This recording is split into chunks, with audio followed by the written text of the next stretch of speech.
Hello bachcho, let's read this question. The question says the most stable carbonium ion among the following is option A C6H5CH positive C6H5, option B C6H5CH2 positive, option C CH3CH2 positive and option D C6H5CH2 CH2 positive।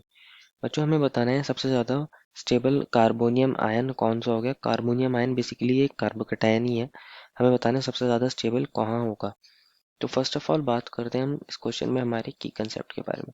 बच्चों जहां हमारा positive charge जितना ज़्यादा डीलोकेलाइज होगा, जितना ज़्यादा resonance में participate करेगा, जितने ज़्यादा उसके रेजोनेटिंग स्ट्रक्चर होंगे वहाँ स्टेबिलिटी ज़्यादा होगी। तो हम बोल सकते हैं कि जो स्टेबिलिटी है वो हम किसके बेसिस पे बता सकते हैं, डीलोकेलाइजेशन ऑफ पॉजिटिव चार्ज की बेसिस बता सकते हैं। जितना ज़्यादा डीलोकेलाइजेशन उतनी ही ज़्यादा क्या हो जाएगी बच्चों, स्टेबिलिटी। डीलोकेलाइजेशन किसका डीलोकेलाइजेशन होगा बच्चों, ऑफ पॉजिटिव चार्ज। जितना ज़्यादा डीलोकेलाइजेशन होगा पॉजिटिव चार्ज का उतना हमारे पास स्टेबिलिटी हो जाएगी। तो हम वन बाय वन सारे ही ऑप्शंस को देखते हैं। हमें फर्स्ट ऑप्शन में मिला है C6H5 CH positive and C6H5। हमें ऑप्शन ए की बात कर रहे हैं।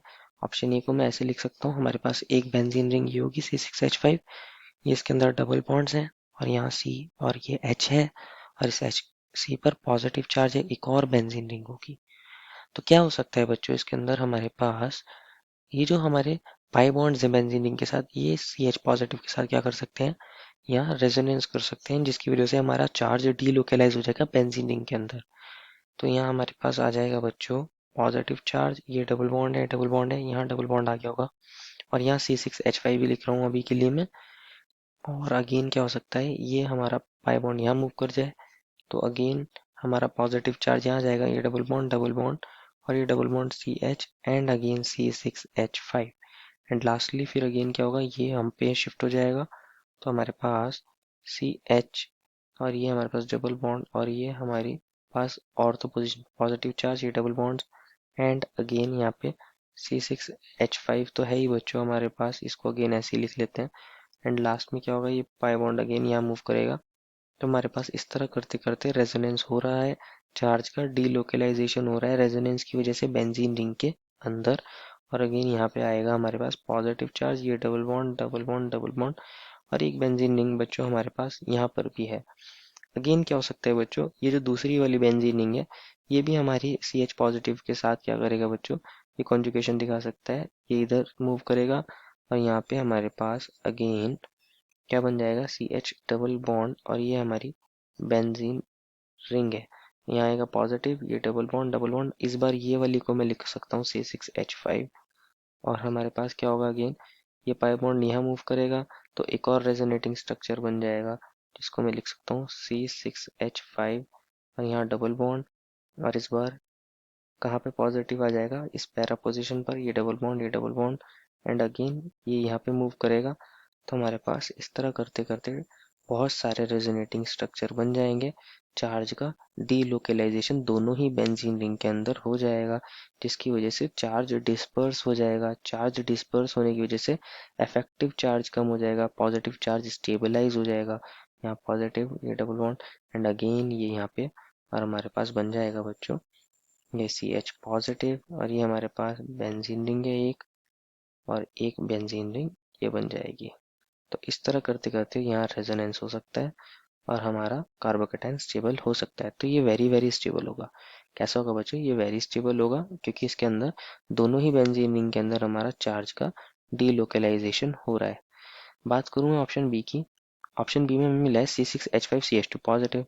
तो इसको देख लेते हैं ऐसे, इसको लिख सकता हूँ मैं, ये CH2 पॉजिटिव है और ये हमारे पास एक बेंजीन रिंग है। तो अगेन बच्चों यहाँ क्या हो सकता है, इस बार हमारा जो CH2 पॉजिटिव है सिर्फ इस बेंजीन रिंग के साथ कॉन्जुगेशन दिखाएगा और यहाँ टोटल हमारे पास अगेन रेजोनेंस हो सकता है।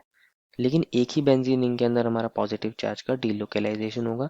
ऑप्शन ए के अंदर दो रिंग के अंदर हो रहा था, दोनों रिंग्स के अंदर।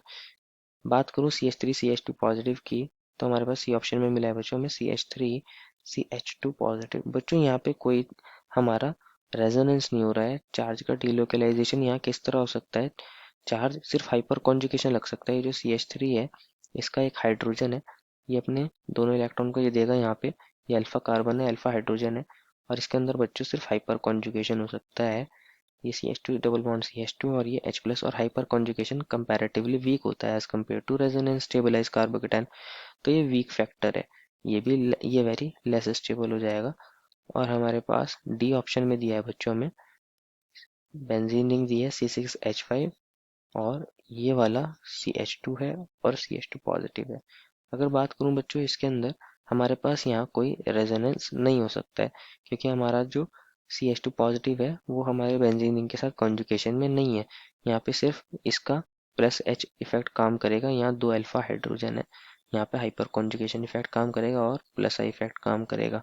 तो ये दोनों वेरी लेस स्टेबल होंगे। सबसे ज़्यादा स्टेबल तो हमारा ऑप्शन ए था, जिसके अंदर हमारा पॉजिटिव चार्ज दो बेंजीन रिंग के अंदर डीलोकेलाइज हो रहा था, बहुत सारे रेजोनेटिंग स्ट्रक्चर्स देखने को मिल रहे थे इस वजह से। तो सबसे ज़्यादा स्टेबल कौन सा हो जाएगा? A. Therefore final answer is option number A. I hope you understood it well and best of luck.